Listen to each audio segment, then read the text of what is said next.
Hello, great people. Welcome back to our channel. We're so excited to have you again.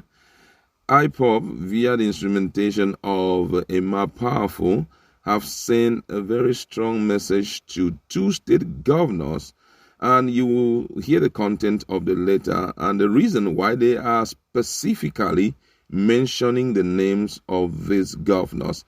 And the content of the message seems to be very stringent, and they are asking for something to be done immediately. If not, you hear the totality of the news as we go through it. But before we give you full details, if you've not subscribed to our channel, kindly hit the red subscribe button and also the bell icon so that we can always get through to you whenever we publish our videos. All right, let's look at the news. The indigenous people of Biafra, IPOB, has accused Imo State Governor Hope Uzodinma and his counterpart in Anambra, Obiano, of telling the police to unlawfully arrest innocent youths in their state.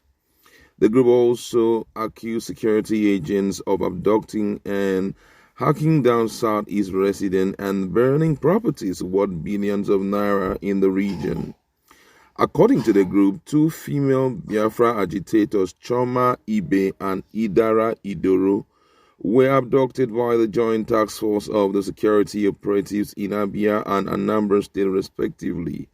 The IPOB spokesman, Emma Powerful, disclosed these in a statement obtained on Sunday.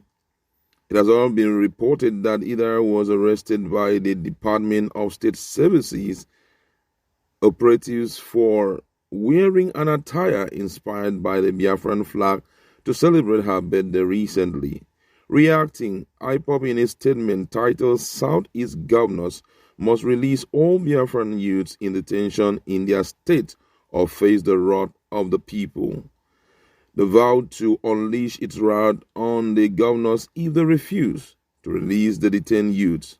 According to the statement, it read thus: We, the Global Farm Movement and family of the indigenous people of Biafra, IPOB, ably led by our great leader Mazi Nnamdi Kanu, wish to reiterate once again to place the world on notice over the incessant abduction, arresting and burning their properties worth billions of naira in Biafran land by the Nigerian security agent operating in Biafran land.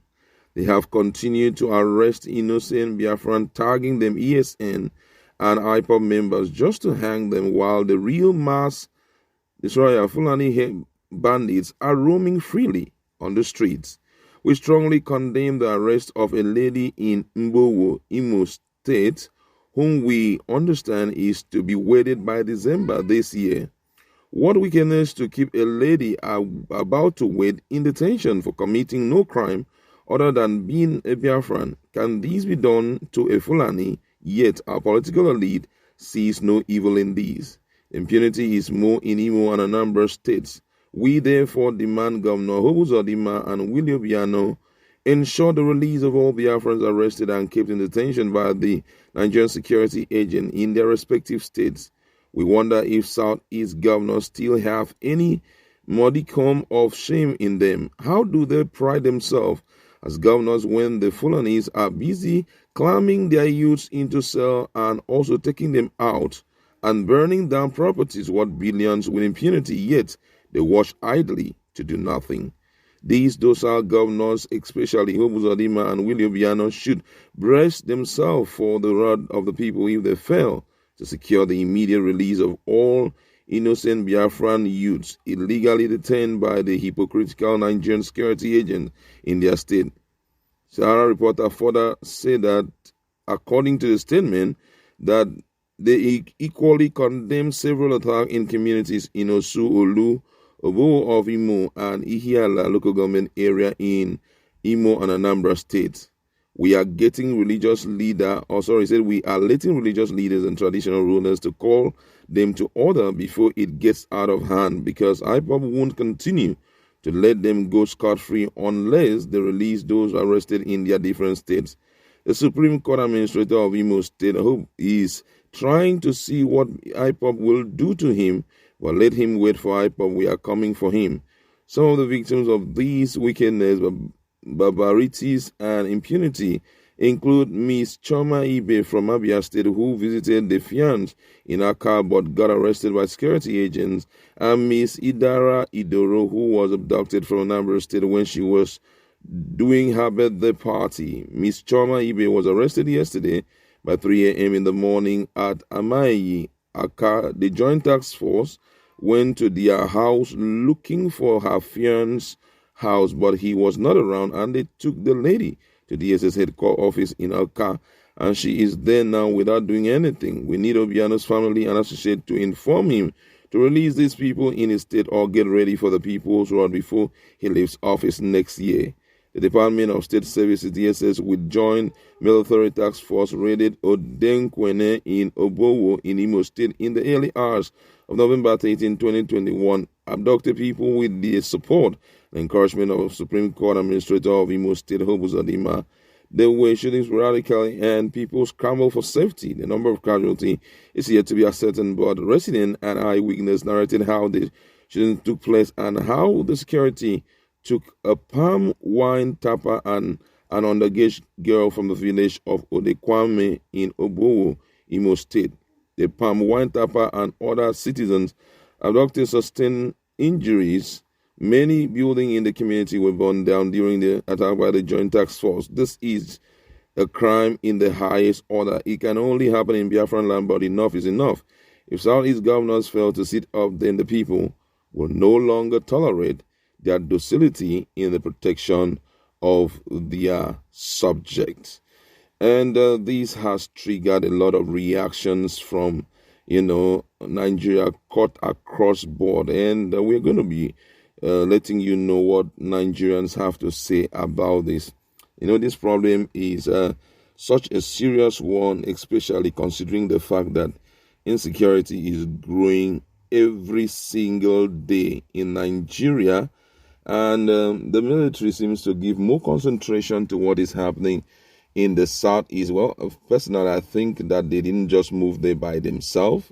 They were being directed by, I think the state governors are behind it when they noticed that it seems things are not getting better when it comes to peace.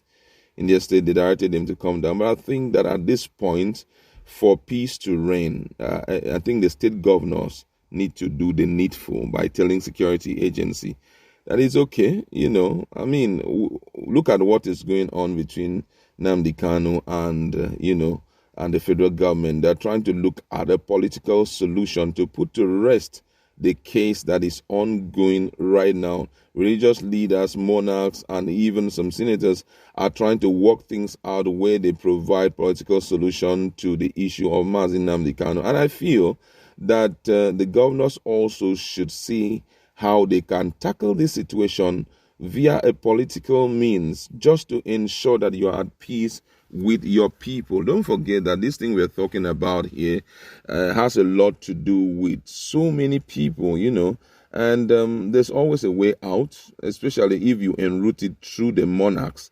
Let the monarchs talk to them and possibly bring their representation as representatives of those people down to the state government, the state house, so that a lot of things will be discussed and a way out of this can be enacted. I think that, at their level, they may not be able to do anything about referendum and all of that, but they can still, for now, keep the people at peace. And sometimes just have to look the other way just to allow peace to reign. I know it's quite a difficult situation. Some people are demanding you should do it, and some are also demanding you shouldn't do it. It's difficult at the point, especially during the period of election when it seems as if, some key politicians were being brought down. Though IPOP came out very clear to them, then Nigerians understand they have no hand in what happened. But I feel that the state governors should try to enact peace, when it means a peace treaty between them and the people, and make sure that the military are off the hook. The military have, at least they should go to other more tense area, because even as we are talking in the northern part of Nigeria, precisely Borno, we heard what happened yesterday, how a brigadier general and I think 3 or 4 military officers were being brought down by a particular insurgency group, and that spelled a great doom, to Nigerian military. People wept. People were angry that should happen.